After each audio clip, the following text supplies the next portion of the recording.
Good morning, everyone. My name is Kurt Pritz. I'm the Executive Director of the Domain Name Association. Welcome. Welcome to our seminar and webinar on premium domain name planning. Tony, can I have the next slide?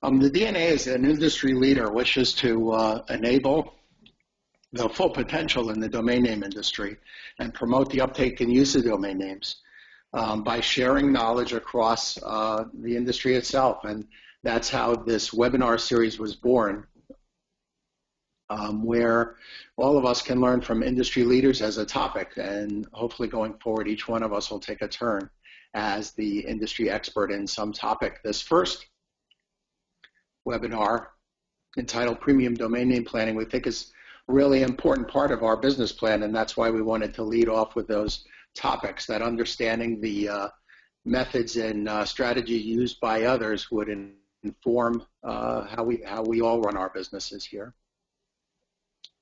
So with that, I'd like to introduce Tony Kirsch, who will be leading the webinar.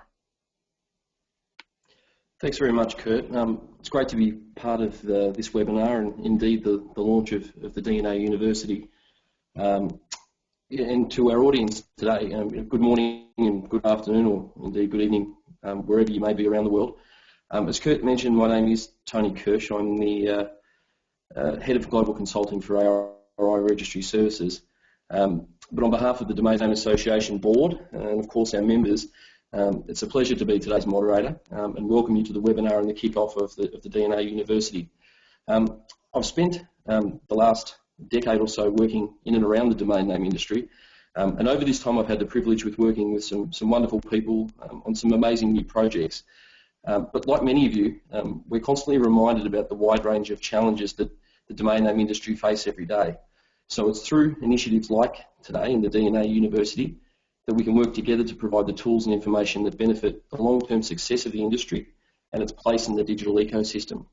And of course, as Kurt mentioned, over the coming months, the DNA University will provide a range of information sessions for the industry, from webinars to today, like we plan on doing today, through to selective interviews with global experts, and ultimately, should the demand exist, potentially even face-to-face sessions in the future as we grow the concept. As we mentioned, we've got some great speakers here today. We're going to be dealing exclusively in regards to the premium name discussion.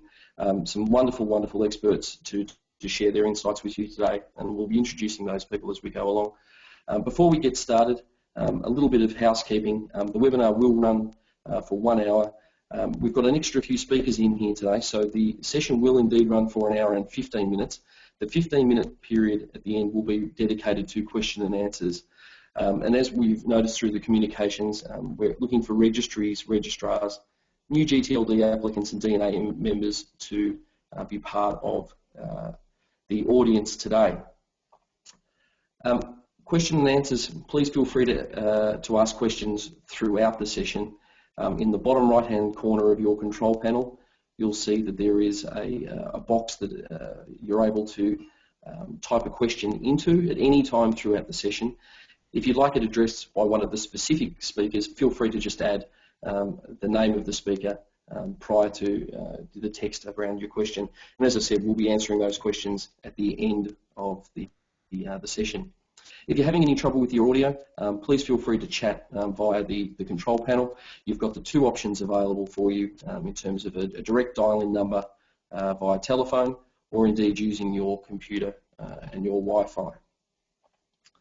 So with that said, let's get started on our first DNA University session and a really in-depth look at premium name planning. Because as we all know, not all domain names are created equal. And the ability for registry operators, registrars and the internet community to leverage these domain names is crucial for a number of reasons. Now, at a basic level, these premium domain names represent additional revenue or profit at multiple levels within the industry. But at a far deeper level, they represent a clear acknowledgement by the global market of the value of high-quality domain names that enable their owners to create simple and digestible brand connections to the internet using public. The introduction of new top-level domain names in recent times has increased the profile of this topic once again, with sales of premium names rightfully occurring from the internet using community seeking to get in early, some of whom may have potentially missed out on other historical TLDs such as .com.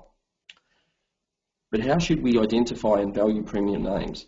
And what are the best ways to get them to market? And what are customers really saying about premium names? What motivates consumers to purchase them? And how should we as an industry appropriately monetize our key assets and ensure that this valuable digital real estate is being used to its highest potential? So today's session is going to give you that 360-degree perspective as we listen to some of the world's preeminent experts in this area. Now, we've got quite a number of people as part of this group that have been helping us to define what is indeed a premium domain name. And as you can see here, we've come up with a loose, or in fact a very detailed definition of what premium names mean to us, in that they're likely to generate increasing awareness and acceptance of the domain name extension in the market, a higher market demand as a great domain for investors, businesses or end users, a higher sale price or registration fee set by the registry or the aftermarket reseller. And of course, premium names might have a fixed price for registration, be subject to make-offer negotiations or auctions, have a renewal price that is higher than the general availability price, be offered for sale by a normal registration or auction, or indeed be offered by registration by registrars, aftermarket platform or brokers. And as you can see, history tells us that the value of premium domain names is extensive. Many domain name sales in the millions of US dollars, including even some of the higher order domain name sales indeed that had businesses attached to them, but well in excess of 10, 20, 30 million US dollars over the last decade or more. And of course, in new top-level domains, we've seen similar traction, including, for example, wine.club, which sold for over $140,000 recently, in fact in January this year at NamesCon. So we're starting to see a lot more of this premium value in the market, and obviously new top-level domains create a whole new level of inventory. So it seems like a great time to introduce our first speaker today, given his role in some of those names that you've seen on those last two slides. Monty Khan is the co-founder and president of Right of the LLC, a licensed business and domain name option company specialising in new and existing TLD strategy and premium domain and market positioning, sales and service. Many of you in the community will know Monty, as he's been pioneering domain name and virtual property aftermarket services since 1995, after which he founded a top registrar in monitor.com and was the president of the highly regarded domain auction business snapnames.com. Most importantly for today's topic, Monty has helped many new and existing TLDs of all types, including successful launches through registrar promotions and continued marketing and sales and support for these new TLDs. So, Monty, welcome to the DNA University. Thanks so much for joining us. Thank you, Tony, and thank you everyone for attending, and hopefully we can get some good insight on a good premium domain strategy through all the experts that will be here today.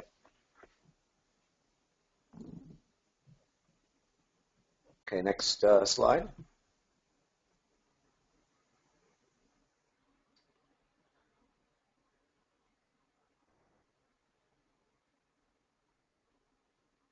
Back up one, I think. Okay, so as Tony explained, there's a lot of definitions for premium domain names, but let's boil down to more detail and give some actual examples. Some of the different categories to consider when you're creating a premium domain list is to look at exact match keywords of products and services that have been popular or top tier in an individual industry. So computers and finance, for example, or durable goods. So as some examples show here, having a name like computer.guru or shows.london, coffee.club, which we recently sold for $100,000, runningshoes.shop, all kind of go together as a premium domain name and a top tier domain in their industries, and can draw a lot of traffic and viral advertising just by the mere definition of each name. Also, short names and acronyms are very popular in premium domain name category. So double letters, double numbers, AA.com, BN.site, names that mean something that are short, like on.sale has a virtual meaning to the left and to the right of the dot. TKO Sports, buy.cars, QE.com just sold recently for $550,000. Sex.XXX sold for $3 million in the last 12 months for the XXX registry. Those are all very valuable domain names and that are short and have meaning. One-word brandables like blue.com or slide.com. Look how Yahoo changed the name and redefined what Yahoo meant, or Sharp, which has a literal meaning different from what the company Sharp uses it for. We recently sold wink.com, which had a double meaning too. So very good brandable names that don't necessarily have a meaning of a product and service, but have been redefined to be something that has meaning and therefore becomes brandable. Always look for domain names that have high search volumes in Google and Bing and so forth. So not necessarily the high search terms are the best domain names, but if they're searched a lot, they generally draw a lot of natural traffic and eyeballs, and therefore become desirable to end users and buyers. Names with advertising competition. So the keywords that get the most advertising clicks or pay-per-click values are generally extremely valuable. Mortgage.com, which is a name we helped sell a long time ago, sold for almost $2 million many, many years ago. But mortgage is still today one of the highest search terms in the industry. And so things that are associated to mortgage, or even the term, the extension with .mortgage, will be extremely valuable in the future. Look for names with positive trends. Obviously industries in certain categories have very positive trends, and if they start to go negative, they may not be as valuable in the future. So trending is of course something that's very important when looking for domain names and selecting names in your lists to be valuable in the future. So in the traditional sense, .com, of course, being the first commerce or commercial extension, has been the most popular. .net was generally an extension that was second to .com as an alternative, and its definition, meaning for networks, made it a popular domain name for a lot of tech companies for their DNS servers and so forth. But then you have country codes like me, which actually has a literal meaning and has been very, very valuable in the aftermarket. DE, of course, by just being a big internet country, Germany, has been very popular and has valuable names in that category.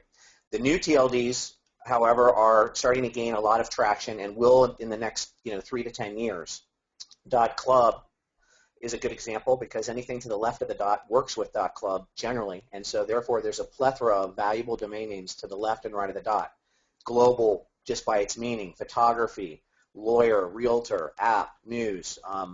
There's 660 now live TLDs in the marketplace that have really good left of the dot and right of the dot extension meaning that go together, that have literal and linguistic sense. And so now when we look at a premium list or look at valuable domain names, we want to make sure that the meaning to the left of the dot flows naturally or linguistically to the right of the dot as much as possible, and that will provide a valuable domain name for an end user or a buyer in the future.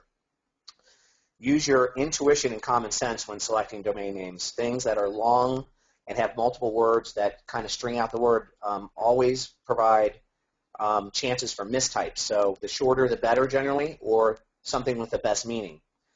So strategies for success is to generate a good premium list, and running it through automatic engines isn't necessarily the right way to do it. You have to use a good litmus test and good results.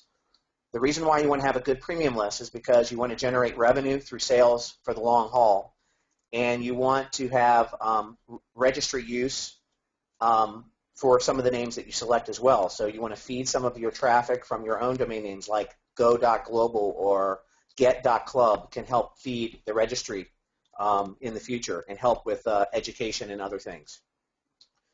Find good Pioneer and Founders program names to set with first users and big corporate users that will show examples of how they can use a good domain name that will help with your viral marketing campaigns and be used in PR and press. It's very important. It's also important to set and sell some of those domain names early on and set a precedence for not only price, but show that there's a high demand early on for your domain names, and that will help seed Sunrise and LandRush sales and also help with general availability. Generate first users also sets the precedence for price, but also shows how well somebody could use a domain name, and it will help define how your extension can be used over time. And of course, it generates early revenue. You want to also not sell all your domain names at once or position them for sale for once. Over time is the best strategy. And that way that when you come up to your general availability expiration dates, you might be able to get another big domain name sale that can help generate and pump more registrations and renewals and keep retention high. That's extremely important. So timing your domain sales with the right end users and at the right time is key to success over the long term. It also creates marketing opportunities and PR events beyond the first year so that you keep the hype up and the excitement around your TLD and your extension over a long period of time. And as I mentioned, timing of sales is important to generate retention and more registrations. It's not about how many extension or registrations you generate in the first year. It's about how long those people will keep those domain names, put them in use, and how well you will retain those customers over time. There's various sales channels for selling domain names, and as a company, we help manage this strategy for everyone. But you have selective private placement and sales, which you want to have strategic buyers or end users use your domain names. Of course, having a LandRush, which provides a little bit higher revenue than a regular general availability extension price. You can work with brokers, both outbound and outreach to end users through LinkedIn and through PR and cold calling, which can help bring awareness to those extensions and those domain names you're selling. Online auctions like NameJet and SnapNames provide a great vehicle to do themed events for not your best and most premium names, but maybe your second tier, and then you can do small groups of sales at once over a particular theme. Live auctions, which is something that we helped pioneer in the industry many years ago, doing it around conference or specific trade shows around extensions is a good key strategy for a select group of your premium domain names. Also listing them on places like Sedo and Afternic and GoDaddy. When somebody's doing a keyword search, they can automatically come up to the same keywords in your domain names and then be offered the opportunity to buy those domain names over time. The registrar channel, of course, is your first marketing opportunity to expose your domain names to customers. When somebody's looking up a name and it's not available in the Whois or it's not available during registration, offering a keyword search engine or intelligence engine that has other extensions and other premium names that might have the same keywords is a good way to sell those domain names. Fielding inbound offers, of course, is an easy way to engage with an end user buyer. Those that are interested in your names are sometimes the easiest way to sell those names. When names are expiring, it's a good idea to take some of those names back as a registry if possible and maybe position them for resale or reusage in the future. If somebody found value in it the first time they registered it, chances are they're going to be more valuable in the second time that you can offer it for sale. And another key thing is to publicize as many of the sales as you can as a registry so that people are aware of what the market value is for that particular extension and that particular domain name. That will go very far and help you in the future. Thank you very much. Monty, brilliant as always. Thank you so much for your insights. Our next speaker has joined us from Cologne in Germany, representing Sedo, the global leader in domain name marketplace services and servicing an incredible 2 million members. I'm sure almost all of our audience will be familiar with Sedo. And we're privileged today to have the CEO and chairman of Sedo, Tobias Flatz, and also Christian Voss, who is the director of marketing and PR, join us. By quick introduction, Tobias has been managing online-related businesses for more than 20 years and in 2012 became the CEO and a member of the board of directors. Christian has been the Director of Marketing and Public Relations since 2013, and after more than 20 years of experience in digital and online marketing, specialising in SEO and domain trade and monetisation. So welcome to both of you gentlemen. Good afternoon, and thank you for joining the DNA University. Good afternoon, Tony. Thank you very much for the introduction. Hello, Christian here, and just for the backup. Okay, let's start to the next slide as we have a delay already. So premium name marketing strategies, that was one topic that we were provided with that would be of interest for the audience. The challenges of general strategy that we see is, first of all, the registries have to decide whether they are going for one-time premium price, as Sedo is handling it for more than 16 years actually, or a premium registration fee. That's a quite new model, but it's actually now established in the market already, and we see with our registrar friends actually that it is growing. Then, of course, strategy questions should go in the direction of short-term versus long-term cash flow. We saw actually that, of course, with some registry partners, that the number of domains registered for a regular price, so to say, is of course way higher than the sales of premium domains, but premium domains do contribute in a higher way to cash flow and the necessary money you need as a registry to, for example, invest in marketing efforts.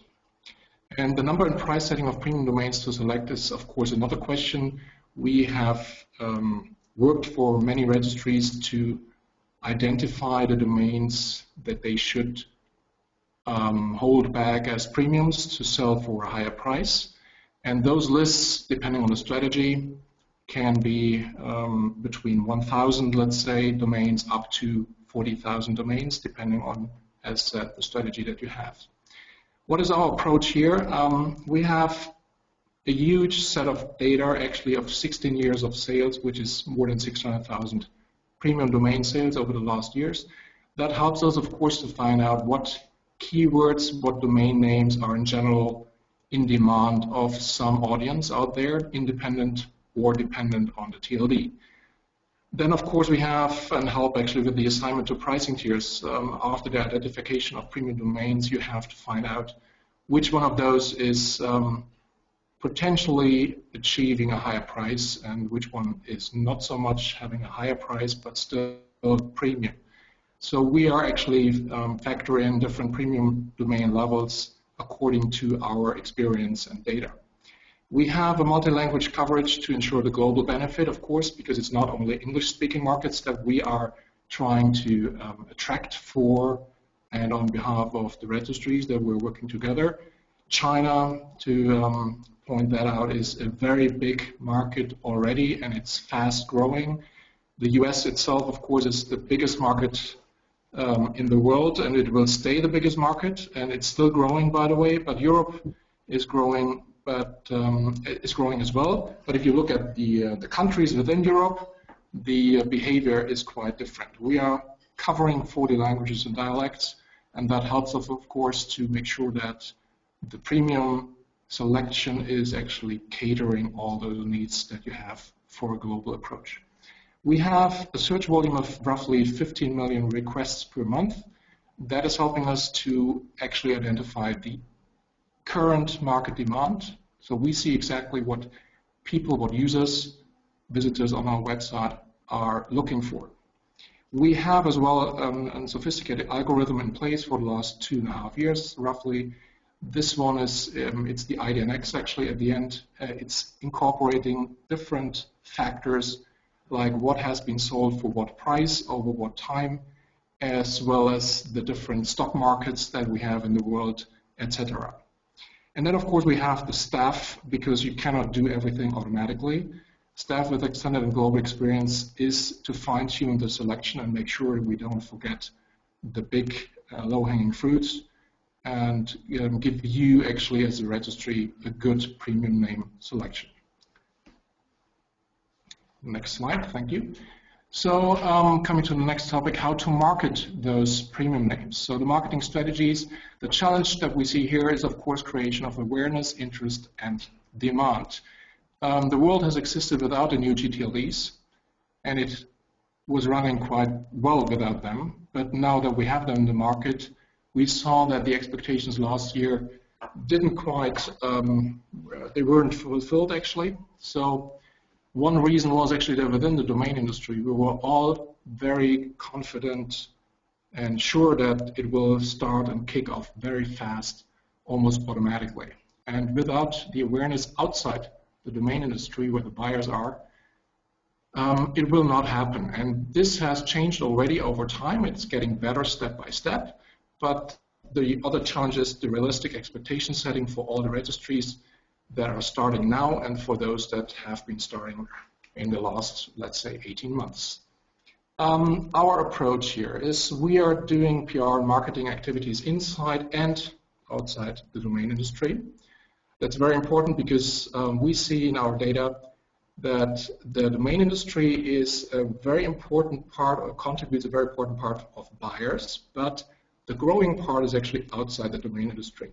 So it's very important to make sure that the outside world, outside the industry, knows about those new GTLDs, understands the benefit, and reaches out, in this case to us, for example, or the registries or the registrars, to find out what is available, how can I purchase it. So what else do? We do event presence outside the domain industries. We have, for example, a presence, we had one last year, we will have it again this year at the DMEXCO, which is the largest online marketing fair and conference in the world. 30,000 visitors, all the big players are there, eBay, Google, whoever. We are there as well to make sure that all those that are dealing with online related businesses do know about the significance and the existence of the TLDs. We provide shelf space to feature and promote specific TLDs on our website, just right next to the 50 million search requests, so that you are visible and that you can promote your TLD. We have and support pricing strategies, so we influence conversion rate and we can move between those. So we saw actually that fixed price domains sell the easiest because there's no negotiation necessary. It's easy for the buyer to say, okay, this is the price, am I willing to pay it? Here's the process, very quickly done. Make offer or auction are others, and negotiation, of course, as well. So we have to cater all those different price methods or pricing strategies. We have different channels in place. So multi-channel strategy is our big advantage. We have brokerage, the inbound and outbound. We have very many companies asking us for, I would like to have the domain name. Can you make it possible and get it for me? And as well for other domain names, brokerage team that is reaching out to buyers. We have 6 marketplaces, 6 different languages, Chinese included, and we have Sedo MLS, our extended registrar selling network.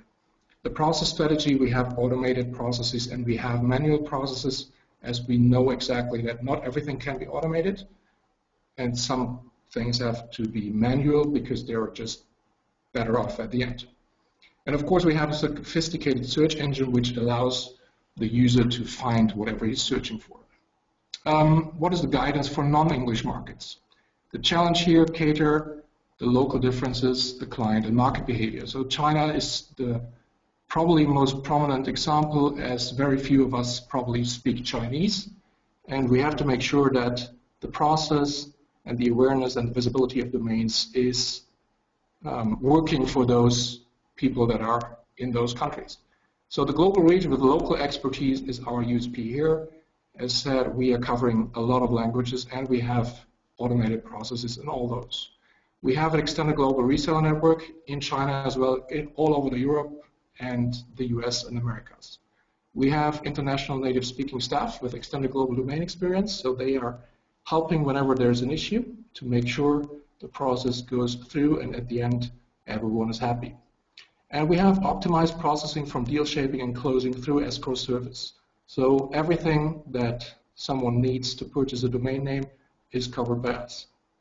Independent sales partners for all domain owners. We are not having our owned and operated, so we can work together with registries, we can work together with domainers, investors, and even with competitors in some cases, as we see that joint forces help us and the registries to be better off in the future. And that's the end. Thank you very much. Tobias, thank you very much. Fantastic to have the insights of Sedo, and hopefully for the audience, really useful information to understand both from right at the dot and from Sedo, a lot of the strategies that go into place for premium names. Matt Overman's our next speaker. He's the Vice President and General Manager of Aftermarket and Premium Domains for RIGHTSIDE. As many of you will be aware, RIGHTSIDE is a portfolio applicant of new TLDs, including a wonderful range of extensions, anything from .lawyer to .ninja, .news, and many more. Matt, so welcome to the DNA University, and thanks for joining us. Thanks, Tony. At RIGHTSIDE, we believe that new TLDs are a huge opportunity to advance and grow the domain industry, but that we have to continue to evolve to take advantage of this. They're incredible branding and marketing tools. They can also be complementary to existing web presences. So you could redirect domains to your YouTube channel or your LinkedIn profile, for example. We also believe that premium names are the cream of the crop, and our model truly values them that way.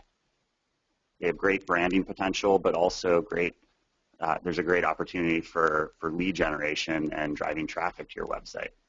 For premium domains, usage matters as well.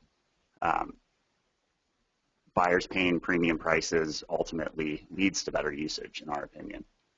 And it's still early. It's important to remember that it's still very early. It's easy to undervalue due to the overall low awareness. But we believe that as awareness goes up, fundamentally premium values are going to go up as well. We're committed to growing the industry and helping to advance the industry through things like awareness marketing, proactive sales and BD efforts, merchandising improvements, and ultimately sharing our learnings and best practices to help everyone evolve and our company evolve as well. One of the really interesting things is that brands and influencers are starting to realize that new TLDs are fantastic branding tools. The likes of Guy Kawasaki in The Art of Social, Rolling Stones, McDonald's, The Hunger Games is using .movie. That's not even one of our TLDs. Amazon. It's really important for overall awareness as brands start to use these in various branding opportunities, and it helps validate it for small businesses. And ultimately, that leads to sales materials and helps drive sales of premium names. Additional validation is the fact that premium names are actually starting to rank in search. Jacksonville.attorney, one of ours, for example, top of Google, and Coffee.club, you'll hear from Jeff later. Both are great examples of names that were built out and now rank near the top of search, and these are, continuing to point to these examples are phenomenal sales tools as we're going about selling premiums. And despite the low awareness, we're seeing a lot of success so far. RIGHTSIDE sold over 10,000 premium names through 64 of our different registrar partners.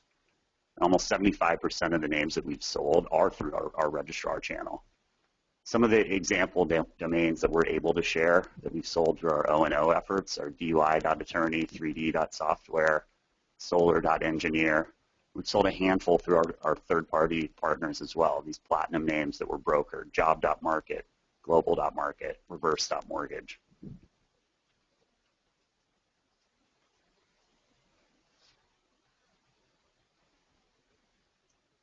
Slide.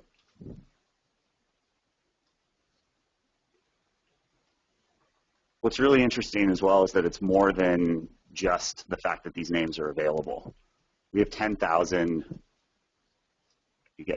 head back one slide. We have 10,000 matching, or 10,000 premiums that we've sold, and the matching.com is actually available in more than 25% of these.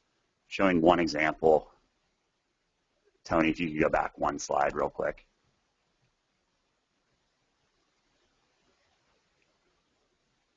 Anyway, one example is that Dutch.actor is actually still available, and DutchActor.com still available, but we were able to sell Dutch.actor as a premium name. For whatever reason, that buyer, it's more specific, more innovative, it was more appealing to them. We expect this to go up as name spinning and merchandising improves. There's also a tremendous amount of value in new TLDs that aren't premium names for RIGHTSIDE. Autism.rocks is one of the largest aftermarket sales for new premium names. Resold, it was a $15 registration that resold for $100,000. Moon.rocks is another good example. The RIGHTSIDE premium model, and Sedo spoke to this a little bit as well, but We use art and science to identify and price the premium inventory. Ultimately, data is central to both selecting the names and evaluating success and optimizing our strategy going forward. Organic data like the zone file, CPC, sales comps, paired with a more editorial approach of whether there's foreign language appeal, for example, leads to our premium lists. So for the RIGHTSIDE premium model, we launch all of our TLDs with an early access program. That's a 7-day reverse auction. Upon launch, we have available premium names that can be registered through all of our registrar partners. These have higher than standard renewals, and our prices range from $30,000 to $7,000 for these available premiums. We also have a platinum tier, which our names priced at $50,000, also available via our registrar partners, but where the pricing is negotiable. And ultimately, each TLD is different. There's a different quantity of names and a different tier structure based on the type of TLD. For the platinum names that I just mentioned, one important thing is that we offer a platinum incentive program for registrar partners. Given that the pricing is negotiable, we want to facilitate the sales of these through the channel, and we're able to provide supporting data to help with those sales efforts. And as I spoke to earlier, there's a handful of examples so far. Ultimately, we're trying to evolve our strategy to help do a better job selling these. And we started with the land rush model and have evolved to the EAP model I just spoke to. We're also undergoing constant analysis focused at repricing our premium names or making determinations whether we should to drive a higher sell-through rate ultimately through our registrar partners. And then evolving how we think about selling these platinum and these high-end premium names.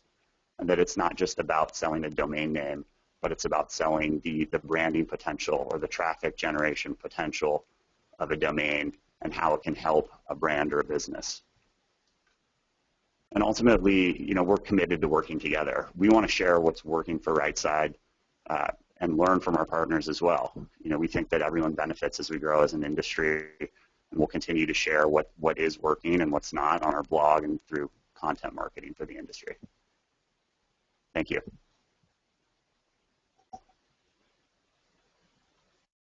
Thanks, Matt, and apologies for that. There's a small issue with progressing some of the slides, so apologies for the clunkiness. It's our great pleasure to welcome our next speaker, Dan Schindler, who is the co-founder and Executive Vice President of Business Development for Donuts, Inc., the largest portfolio of new top-level domains. Many in the community will be aware of Dan and have met Dan over the years. It's in his role now at Donuts where Dan's responsible for handling one of the most impressive ranges of top-level domains, and of course a pretty mean premium name asset portfolio. So Dan, welcome to the Domain Name University. Fantastic to have you join us today. Thanks very much, Tony, and hello everyone. Welcome to the DNA.University. I'll rattle through my slides because a lot of us are saying the same thing and be mindful of the time. So I'll take the next slide when you've got it. So we've talked about premium names and how valuable they are to the different registries and to the end users. We always say use begets use, and when somebody pays that much more and cherishes something like a premium name, they're more likely to use it. So how do we go about choosing and selecting our premium names? It has been, as you would imagine, with hundreds of TLDs, a monumental effort, which I think at least six individuals here at the bakery deal with every single one of the TLDs. So our algorithm, if you like, is to identify these potential candidates for premium names from dictionary and slang terms and multiple lists, probably 50 different lists. If you're fortunate enough to have more than one TLD that you've launched, then you obviously have data on what has been registering. Identify your reputable data sources, obviously very important, and the different data variables. For example, there are lots of different categories, could be geography, sports, luxury goods, and other data points that Matt and others have mentioned, looking at the CPC, ad volume, historic sales, and possibly some secret sources that we feel that we might have. And then we go about determining the standard price.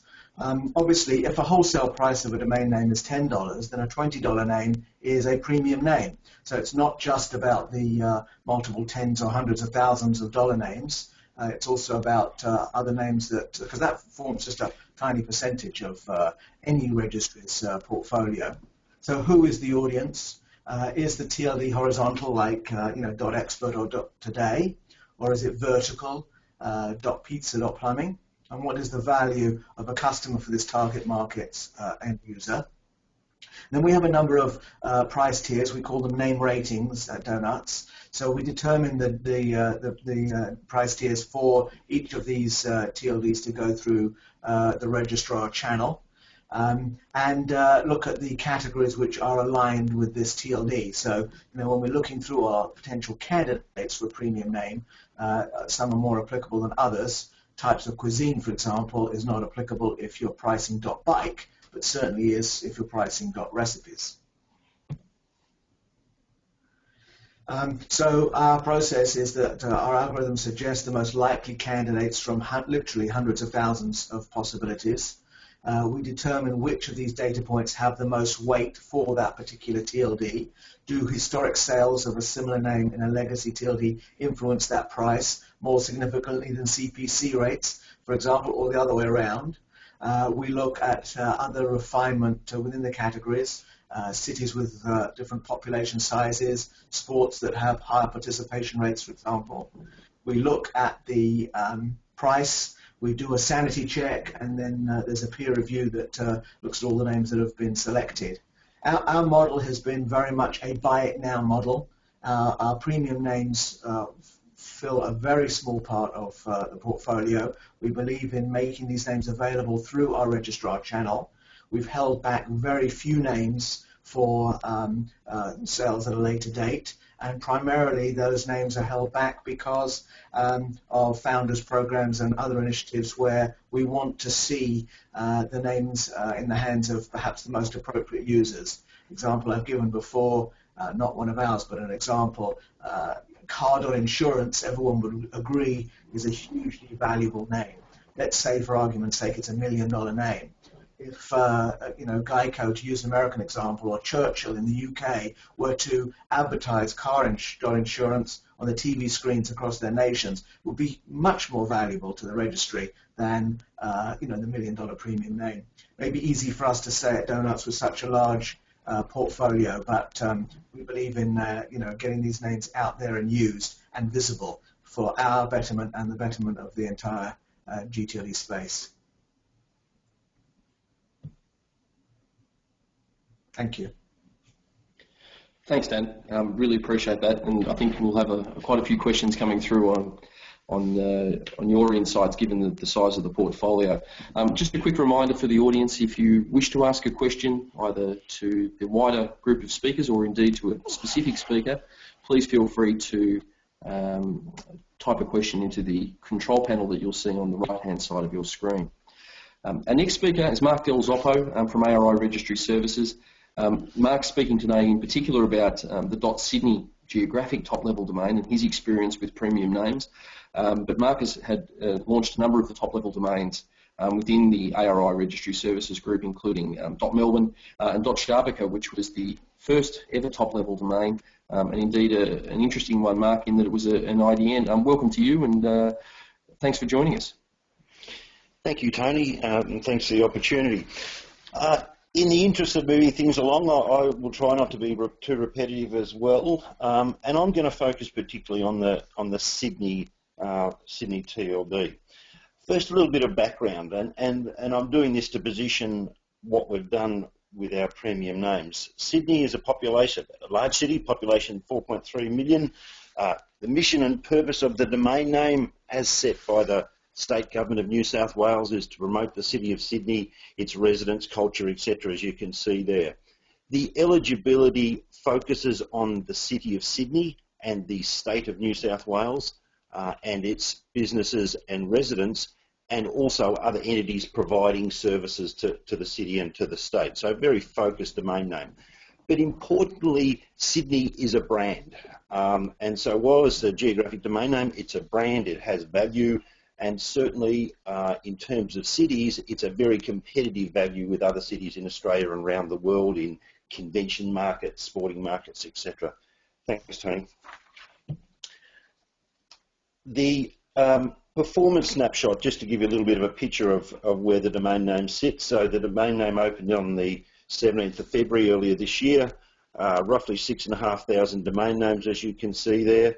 We certainly track the domain years as an important measure of the longer term viability of the domain name, etc. And as you can see there, very focused on New South Wales and Australia, and we've had steady growth. It's always a challenge, as it is for everyone attending, I'm sure. We very much focus on featured registrars, and over 90% of our registrations have come from our featured registrars, and that is our only channel at the moment, as other speakers have said. The strategic considerations for the Sydney domain name. We must very much respect the city's iconic reputation. Very international focused city, very focused on financial, tourism and other international things. And so we've got to use that domain name to get across to residents, events, business activities, etc., and make sure it's the domain name's in the hands of people and businesses who want a connection to Sydney. And part of that is that we are actively discouraging speculation. In many cases, as other speakers have said, we are prepared to sit on domain names, even premium domain names, and wait for the right owner to be there to both for the TLD and for the promotion of it as well. We want people to see a Sydney domain name and understand the connection to the city. Thanks, Tony. The premium names model, we have 25,000 premium domain names across 6 bands. As others have said, that has moved. A speech that was done a few weeks ago, you might remember 30,000 names being mentioned. So we're actively rationalising that as we go. The range there from $100 to $10,000, that's Aussie dollars, and at the top end, that's essentially negotiable. We see that as a parking space for negotiation. Our sale price equals our renewal price always, and we've had very little speculation to date, which we're very happy with it. Interestingly, our domain names, as others have said, are a range of common names. But we also have things like high values, city names, suburb names in my terms, as well as the 1, 2s and 3s. So it's quite a range of domain names that we've got there. Thanks, Tony. The premium name sales performance. What we have found is that the number of domain name registrations is around about 9%, you can see there. But a very high percentage of the revenue, which we're very happy with. It probably surprised us a little early on, but we're seeing that in Melbourne and Sydney, and that seems to be a trend that's going to hold on for us, which is very pleasing. And 23 of the domain name sales are at the higher level. Now we view even at the low end our standard price as premium as effectively a premium domain name as well. But to get a fair percentage of the premiums over 500 is particularly good for us. And the portfolio holders, we are finding not too much speculation as reflected by portfolios, which we're very happy with. Thank you, Tony. The lessons learned for us. I particularly liked Matt Overman's comment that usage matters. It absolutely matters to us. We have found that we're having to do a lot of promotion, general awareness promotion. The term we use is the rising tide lifts all boats, and so we're an early to market, and we've got to continue getting out there. We have done one extensive radio campaign. We're doing a second one in our target markets of Sydney and also in Melbourne, and that has been the most successful forum for us. We've also found our partnership with our featured registrars, of which there are 4, to be very, very valuable with us for us. We are able to offer incentives. We are able to work with them on particular high-value domain names or novel deals to get domain names over the line.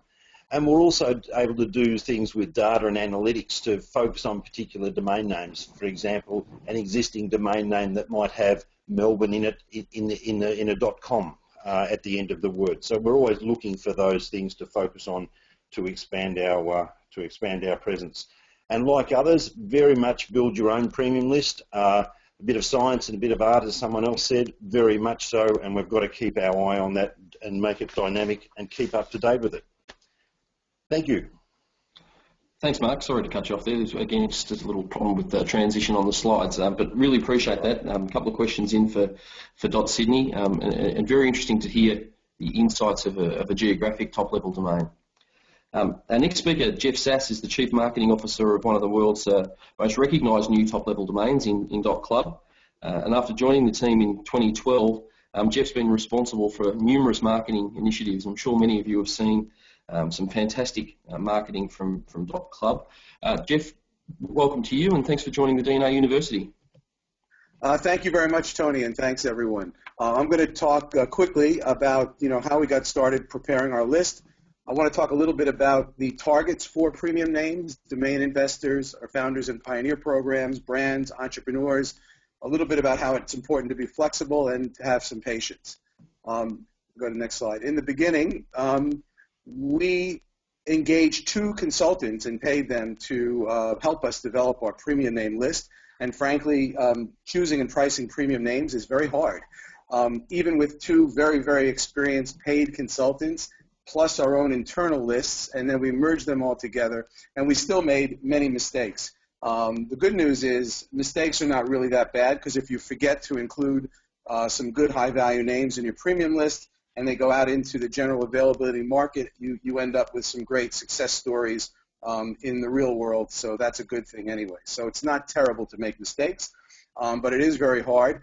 We forgot to think globally as much as we should have. If you have a domain extension that has a global reach, it's important to think about premium names in different languages, which we probably could have done a better job at, quite frankly. And then, as has been mentioned earlier, China and the popularity of numbers is very important to consider when looking at reserving your premium names. Next slide. Domain investors are a very important part of the domain name ecosystem, and especially for premium names. So I think it's important to have some type of a strategy to support and inform the domain investor community. Very early on, we participated in events like the Traffic Conference, which is now the Domain Conference. There are many other domainer-specific events like Domain Fest, Domaining Europe. There are also a lot of local domain investor meetings all across the country and across the globe. So have a strategy to reach these people. The industry blogs, of course, talk to the domain investor community. There are many forums as well.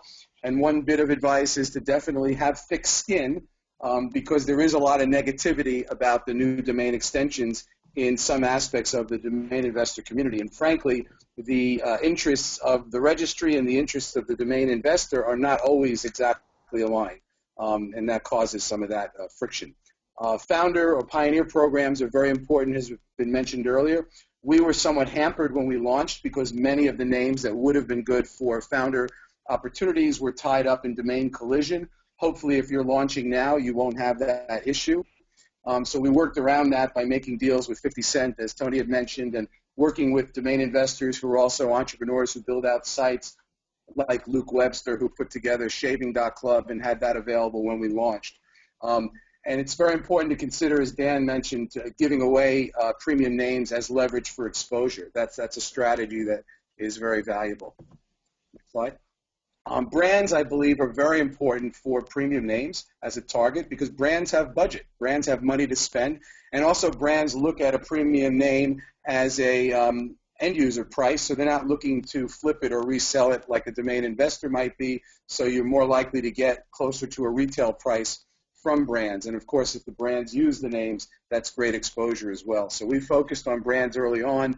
Very early in the process, we made deals with Mary Kay Cosmetics, who bought Makeup.club, Beauty.club, and a few other premium names. Disney stepped in and bought Penguin.club, and several other brands have participated in purchasing premium names. So I think brands is a very good target for premium names. Entrepreneurs are also a very important target. Every entrepreneur needs a great name for their business, and frankly, in today's world, with all the choice we have now, with all the new domain extensions, there's no need for missing vowels anymore. You don't have to be a Flickr or a Tumblr and lose the E. You could actually find a great keyword in one of the new domain name extensions. So funded startups are a great possible buyer for premium names. We saw myeatclub.com pay $20,000 to buy eat.club, which was a great sale for us and also a great asset for them for their business. We've tried to make it easy for startups and entrepreneurs to get great premium names by offering payment plans. So through our startup.club program, we make it possible for paying for a great premium name over 10 years in 10 equal payments with no interest. We also provide other services from marketing help to web development help for companies that we think are using a premium name for a great business idea. So we'll try to incubate businesses using a great .club premium name, and that's something to consider. It's important to be flexible. When we started, we really focused on the traditional path, and we worked with aftermarket partners, primarily Sedo and Right of the Dot, both of whom were really great partners and continue to be great partners, and both of whom have had very successful sales of .club names. However, it was a limited distribution channel, and we also got a lot of feedback from our registrar partners that they wanted to participate more directly in the sale of our premium names. So just this month, July 1st actually, we launched tiered premium names to our registrar channel through EPP. And we have 23 registrars already on board for that program, so it's a much wider distribution channel than we've previously had. We set up 9 tiers ranging in suggested retail prices from $100 to $10,000, and so far it's been going quite well, and we're seeing regular sales in all of those tiers. Then our names that are priced over $10,000 are still being sold through the aftermarket channels, through brokers, and other direct means. So we have both ends of the spectrum being covered. Lastly, I'll say it's important to be patient. It takes time to build premium name momentum. It takes time to find good leads for those high-value names. It takes time to tell the story and negotiate. It takes time to close those deals. So generally speaking, this is a long-term process, which is good because generally speaking, the value of your inventory should grow over time. Speaking of time, my time is up, so thank you very much. Thanks very much, Jeff. Fantastic work, and I think that most people in the industry are aware of a lot of the successes that the .club have had, in particular with the premium names. Well done to you. Our final presenter today, ladies and gentlemen, is Rich Merdinger, who's the Vice President of Domains at GoDaddy. Rich, we're fine for time. We've got a few questions that we're going to answer at the end of this session, but a lot of people are looking forward to your insights, so don't feel like you need to rush. Welcome to the DNA University. Thanks, Tony. Thanks, everybody, for attending today. I won't rush, but I am going to go through in a relatively crisp fashion because there is so much that you could talk about when it comes to bringing premium domain names through the registrar channel. And my focus today, given the registrar registry focus of this webinar, is going to be on primary sales and not so much the aftermarket. GoDaddy, of course, has a highly integrated secondary market with premium names along with Afternic, and I'm more than happy to talk about any of those elements separate from this discussion here, but we'll be focusing predominantly on registries bringing their premium inventory to market in a way that is going to most develop a wonderful experience for the registrant, which benefits us both vertically. So to start off, I'll say having a clear and rational offering is extremely important. Early on, we saw from some of our registry partners some ideas about how they could really, put a capital I and innovate and come up with offerings that were going to stand out on the shelf. The problem is when we try to bring domain names to our customers, in the experience, having something that doesn't fit, doesn't stand out, it gets left out. So having a normalization of pricing and things along those lines is very important. Also, the availability of the inventory is key.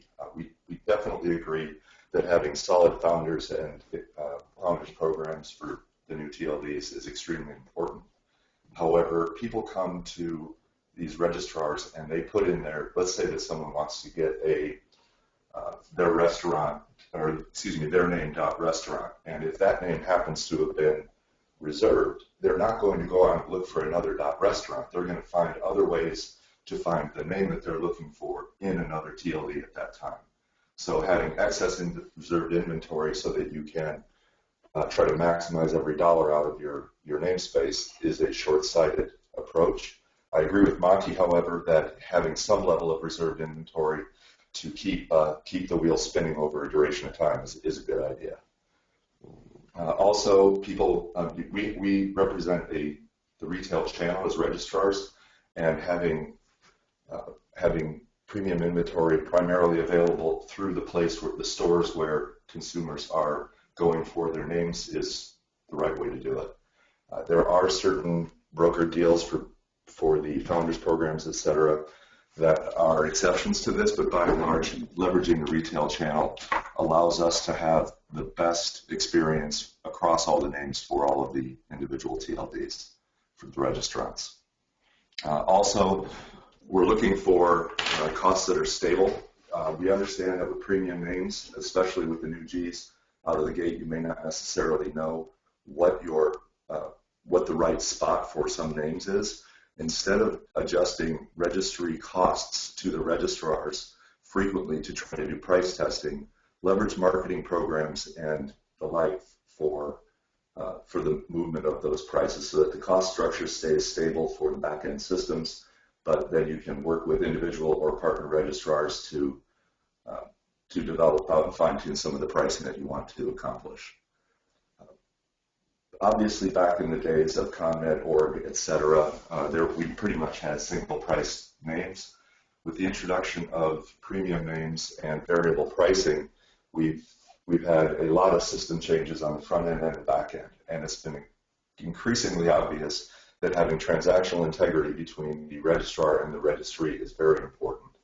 There have been some best practices that have evolved in the industry over the last several months, call it the last 18 months. If you are not a registry service provider yourself, but you're leveraging one, please work with your registry service provider to adopt some of the best practices that will lead to not only conversions of your domain sales, but also fulfillment of that sale. And then lastly, look across the industry for best practices that you're seeing in the way that others are also pricing their inventory. Now, we want to see innovation, and we don't want to stifle it in any way. But your products are going to be presented at the retail channel alongside of products from other registries as well. And if we end up with a confusing melange of pricing and presentation constraints, it's going to be the outliers that potentially fall out and aren't able to get the kind of placement that they're into. Thanks, Tony.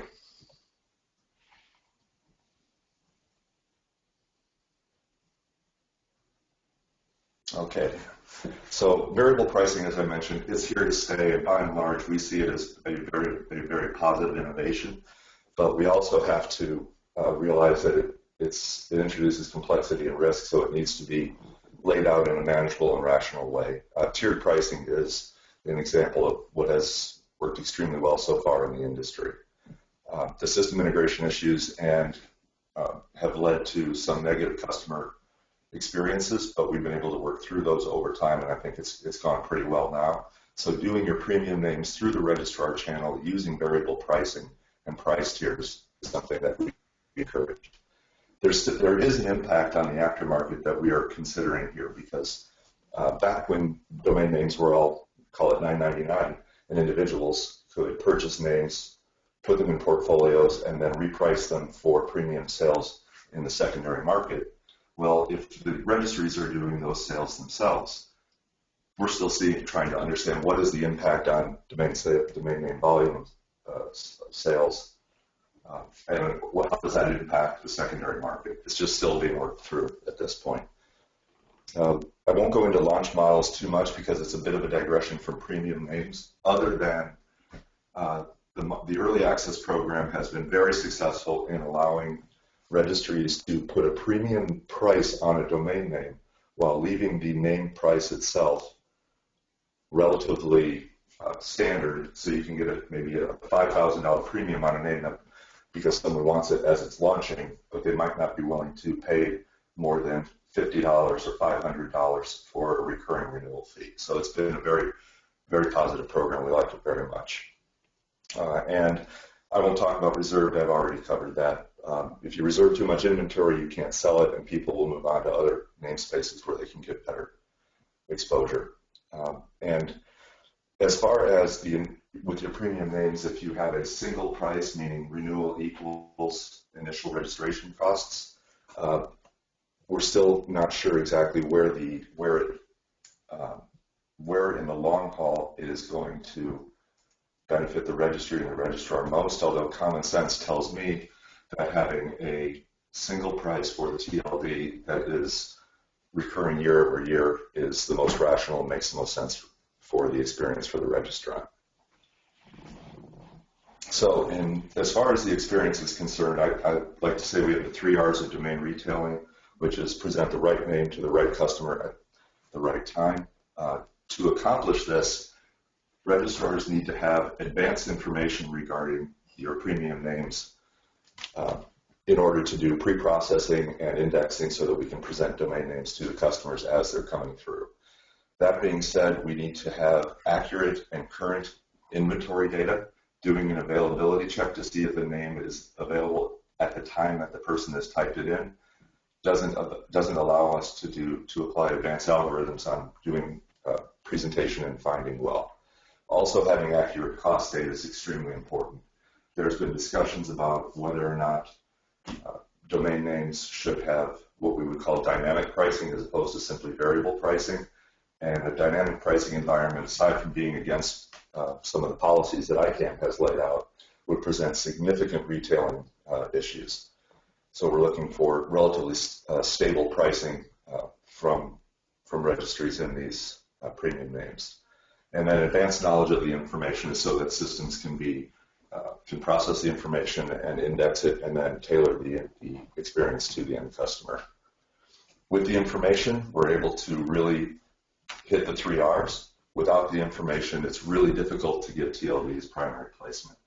And some of the information we're looking for here includes zone files, and I know with the new Gs, and by and large, we can get zone files across the board. That's not necessarily the case with all ccTLDs, so while having access to data regarding the namespace and availability of names that are taken may seem like some sort of a risk for, fueling spam engines and the like, trusting registrar partners and sharing information that can lead to a better experience is something that we really encourage all registries to consider. And then finally, what do we need? What do registrars need from registries in order to have an optimal experience? As much inventory as possible. Let us stock our shelves with your best names at prices that are rational for you, where we can move them. They won't be hoarded by people, but at the same time, they're available for people that really want them. Use cost structures for your names that are manageable and make sense. Up-to-date inventory and cost data, as I mentioned, and probably should have been first in the list, which is to use highly reliable and best practice transactional systems so that we can avoid selling a name and then having to let the customer know that there was a problem and we couldn't fulfill it. And finally, just for registries to see registrars as trusted partners, we do share a common goal to delight registrants, and we just simply want to work together early and often with you. Thank you very much. Fantastic, Rich. Thanks so much. I think a number of questions coming through indicative of really wanting to understand GoDaddy's experience and, of course, your insights and how that works. I'll ask you to just keep your microphone open, Rich, if you would. A couple of quick questions for you before we get to some questions for the others. Thanks to everyone that stayed on a few minutes over. We are running a little bit over, but we'll try and rip through some of these questions as quickly as we can. Rich, if I could ask you to just sort of provide quick answers, and indeed the rest of the speakers, some quick answers to these questions. Rich, for you, one question here was understanding what you would consider to be a large TLD inventory in terms of reserved names.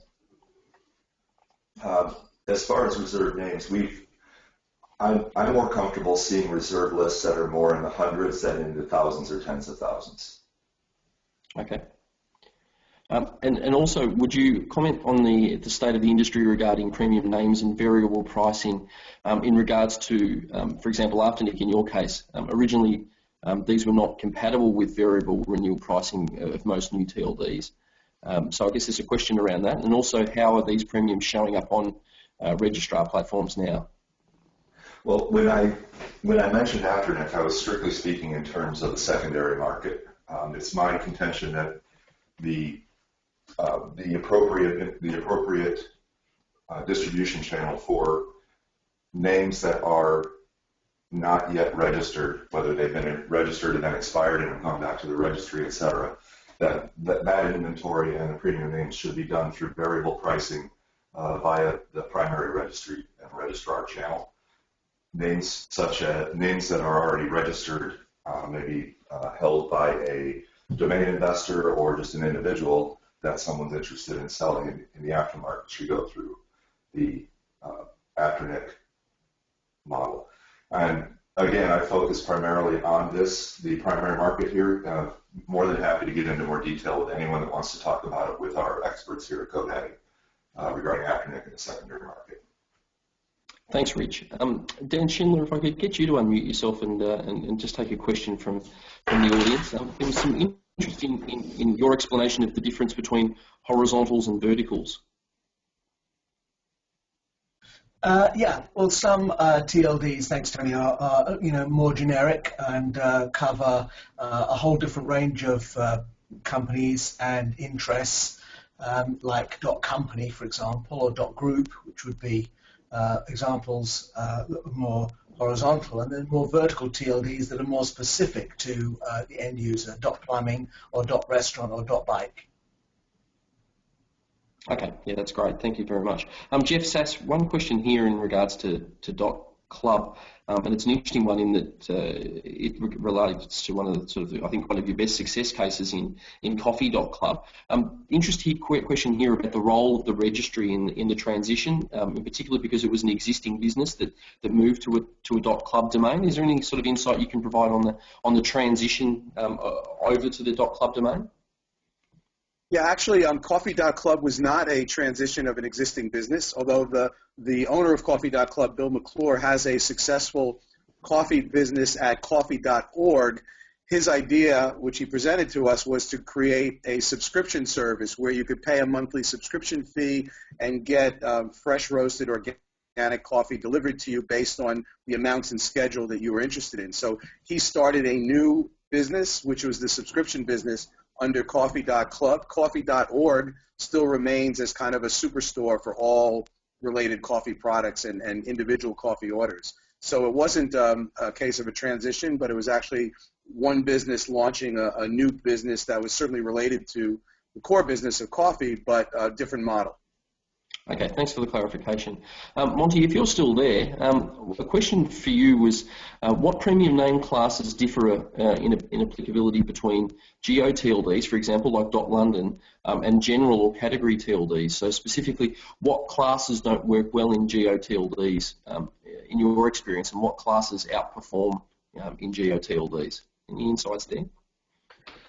Well, I think Dan touched on a little bit before. If the name doesn't make linguistic sense to the left and right of the dot, it's not probably a good class of a domain name. So specific names that have meaning to the right of the dot have to make linguistic sense to the left, or have a generic, code or a numeral or letters that are acronyms for something, in my opinion. So, geo terms become more localized for a particular business or market segment for that particular community, or like lawyers.miami obviously makes a lot of sense, but LA lawyers.miami doesn't make as much sense, because it's saying Los Angeles but also in .miami, but LA lawyers.web probably is a better choice in that particular case, or Los Angeles.lawyer or attorney.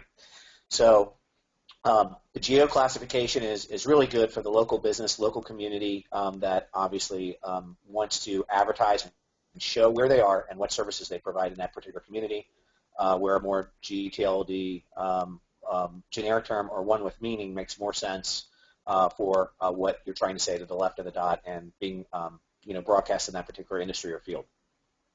Hopefully that Thanks, Mikey. Yeah, no, absolutely, very clear. Thank you. And for the gentleman in Cologne, Tobias or Christian, if you're still with us, in fact, there's a number of questions here relating to your experience in China, and if you had any recommendations for new TLD operators looking to expand their operations, in particular with premium names in China. Difficult, challenging question. Jeff was actually mentioning very well. It takes time actually, and the international part is very challenging for the registries, even more so than for us. We are actually addressing clients and buyers in the market already for a couple of years. We have a marketplace and we have contacts, local contacts. But before you start with it, you should be making sure that you have all those number domain names and all other domain names that have a huge demand in China, that they are included in your premium domain list, because that's the base for it. With that, you can address and reach out to the target and buyer group, and then of course you have to make sure that you have the right channels in place to reach out to them and then convert over time to sales. And the next event that we have, because it's all about awareness, everyone almost touched it. If there's no awareness, there's no sales or registrations. And we are going to EdTech in Singapore to make sure that at the next step, actually, we are promoting TLDs and helping them to get the awareness that is currently missing. Great. I'm sure that'll be really interesting for the community if you'd be always willing to share what you can with the DNA University. Thanks, Tobias. And one general question, in fact, there's two quick ones we're going to get through now. And one general question, Matt Overman, I'll ask you to take it if you would, please, is if it is common practice for registries to provide registrars with premium name inventories, or do you provide that as a registry to the registrars via EPP?